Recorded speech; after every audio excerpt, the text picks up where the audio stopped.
This is your 54th video on this topic. You have followed the advice of the shitty YouTubers जो sexually thumbnails बनाते हैं to teach you how to stop fapping. लेकिन उन thumbnails को देखकर तुम फिर भी relapse कर जाते हो। जैसे टाइटल में लिखा है This is the last no fapping video you are going to watch. तुम सोच रहे होगे Why do you sound so confident about this? मैंने भी इस मैसिव एडिक्शन से बचपन से जूझा है। जब मैं सिर्फ 9 साल का था, इतने सालों बाद मैंने एक मेथड डिस्कवर किया है जो कोई भी नहीं बता रहा। मैं तुम्हारा और समय बर्बाद नहीं करूंगा। यह एक नो बुलशिट गाइड है on how to stop fapping.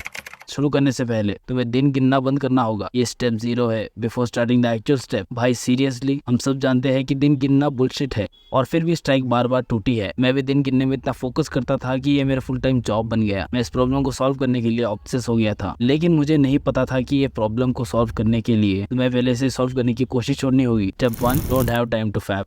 अगर तुम्हारे पास वक्त ही नहीं होगा तो तुम ये बुरी आदतें करोगे ही नहीं। अपने आप से पूछो, मैं ज्यादातर कब फैप करता हूँ? मॉर्निंग, आफ्टरनून, इवनिंग, जब सब सो जाते हैं, जब बोर होता हूँ या जब अकेलापन महसूस होता है। फॉर एग्जाम्पल, अगर तुम सुबह फैप करते हो तो पूछो खुद से what causes me to fap now. शायद तुम सुबह उठते ही फोन उठाते हो और सोशल मीडिया को स्क्रॉल करना शुरू कर देते हो क्योंकि तुम अकेलापन महसूस कर रहे होते हो। शायद ये तुम्हारा ट्रिगर है। तो खुद से पूछो, मैं इसे कैसे रोक सकता हूँ? सुबह को फोन यूज करना बंद कर दो या सोने से पहले अपनी माँ को अपना फोन दे दो। Problem solved. अगर तुम शाम को बोर हो जाते हो और अलग महसूस करते हो तो ऐसी सिचुएशन नहीं मत बनने दो। एक टाइम टेबल बना लो। तुम्हें दूसरे एक्टिविटीज जैसे जिम जाना और स्टडी करने के लिए टाइम रखना चाहिए ताकि तुम्हें बोरेडम का सामना ना करना पड़े। Step 2, stop feeding the sexual thoughts. जब कोई सेक्सुअल थॉट्स तुम्हारे माइंड में आए तो उसे बढ़ावा मत दो। पहले मैं उन थॉट्स को अनकंट्रोलेबली बढ़ने देता था और बाद में उस पर एक्ट करता था।